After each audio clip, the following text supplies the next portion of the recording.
Hello, everyone, and thank you for being here. I'm 23 years old, and my name is Jacob Romania, and I am from Toronto, Canada.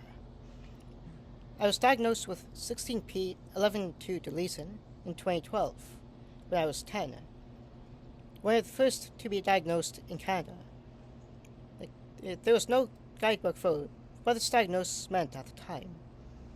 The knowledge was limited, and the diagnosis came with a few other things, like autism spectrum disorder. The doctors gave my dad a list of things to expect: late speeds, academic struggles, difficulty with social skills. For a long time, that list felt like a script for my life. If the script is messy. We fought. We cried. There were moments of pure frustration and fear. My dad was doing his best to navigate all of this as a single parent. He'd get confused and frustrated by my lack of communication and difficulties being social, and the cracks in optimism which sometimes show. He was trying to be my biggest cheerleader, but he was also fighting a silent, invisible enemy. The fight wasn't always the diagnosis. In school, some teachers were supportive and willing to accommodate my disability, but others were pessimistic. They wanted to modify my curriculum, or even push me out of a regular school into one for children with disabilities. My dad fought them for this. We learned that sometimes people should be on your side. So people who are on your side are against you. You have to fight to overcome your challenges, but for the right to even try. It was in those moments that I started to realize what it meant to advocate for myself. A skill that has become one of the most important tools for navigating adulthood. But through all that, my dad had one core belief: that we would not let this decision get the better of my life. He saw it as a fight, and he set the bar high for me. The bar was often higher than I could reach. He insisted on it. Now, as an adult, I appreciate that more than I could say. But he didn't just want me to get by. He wanted me to thrive.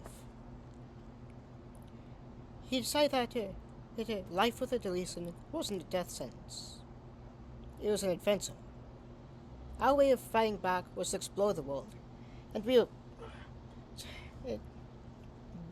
weren't a typical family. Instead of going to the theme parks or staying in fancy hotels, we went hiking and cycling. I saw more mountains and forests than I could count.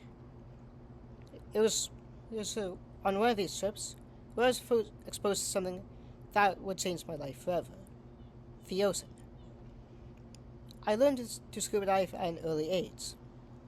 Underwater, my speed sensors didn't matter. It was quiet and peaceful. The ocean didn't care about my disability. It was a place where I could just be. Where my actions, my movements, and my presence were what mattered. I learned to communicate through signals and gestures. A language that made more sense to me than spoken words ever did. Underwater, I built the confidence that I needed to succeed on land. I found a place where I could not only escape the noise, but also prove that I was capable of. My dad would go a bit overboard. By age 16, I was diving with sharks, cave diving, and doing night dives. I can only imagine what other parents thought of that. But for us, it was a way of proving that I wasn't fragile or limited. And all of that hard work paid off. I'm proud to say that I'm now a dive master. It's the highest non-professional ranking in diving. It's proof that the challenges I faced did not stop me. They propelled me to find my own kind of success, and helped prepare me for the world. Diving wasn't my only outlet. My dad also exposed me to art galleries, and I took piano and violin lessons. Just like being underwater, like music gave me a way to express myself when words failed. It was another way to navigate the world and connect it with it on my own terms. These activities weren't just hobbies. They were how I learned discipline and found my voice. So the two things every young adult needs to find a place. You say, like, beginning high school as a kid with 16p was daunting. I'd faced discrimination from teachers in the past, and I was unsure how to navigate this new environment. But like all other things in life, I managed it. My teachers in high school were fantastic and supportive. I graduated alongside my peers in high school, finishing classes like math and English, like every other kid, and then went straight into university. Today, I am completing a business degree at York University in Toronto. While this degree is a challenge, I am ready to take it on. If there's anything I have learned, it's that anything is possible with enough hard work. And sometimes it takes a lot of work. So while with this degree may take me longer than others, that's okay. Life is all about learning and experiencing new things and pushing me over the next hurdle. I've also been working since I was a teenager. My first job was with the Toronto Blue Jays as a maintenance worker. For the last 3 summers, I've been on maintenance crews at a golf club. It's a job that forces me to wake up at 4 a.m., but my employer sees me as a hard worker and now trusts me to train other summer students. That's a pretty big deal for someone who once struggled with communication. In addition to my studies and work, I'm also on the advisory panel for Motor Times Canada, an organization that helps in disability advocacy across Canada. This is something I'm truly passionate about.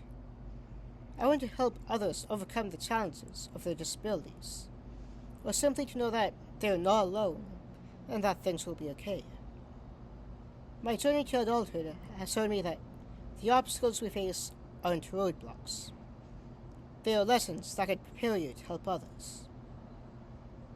Beginning adulthood as someone with 16p can be fun. There's so many exciting things about growing up, but it does come with its own unique challenges. Beginning your first job, getting your driver's license, starting a new school, all of these have their own unique stressors. But always having someone to look forward to, and being surrounded by a community that supports you, makes all the difference. So, what's my message to you today? Navigating adulthood isn't always easy for me. But the challenges of my childhood prepared me for the adventure in my adult life. I've learned that a diagnosis is just one part of your story, not the whole book.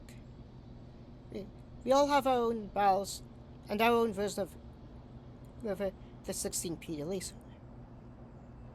The key is to find your peaceful underwater escape, to discover the place where your strengths shine and your struggles fade, and to appreciate the people in your life who set the bar high for you and see your life not as limitation, but as an incredible adventure it truly is. Thank you.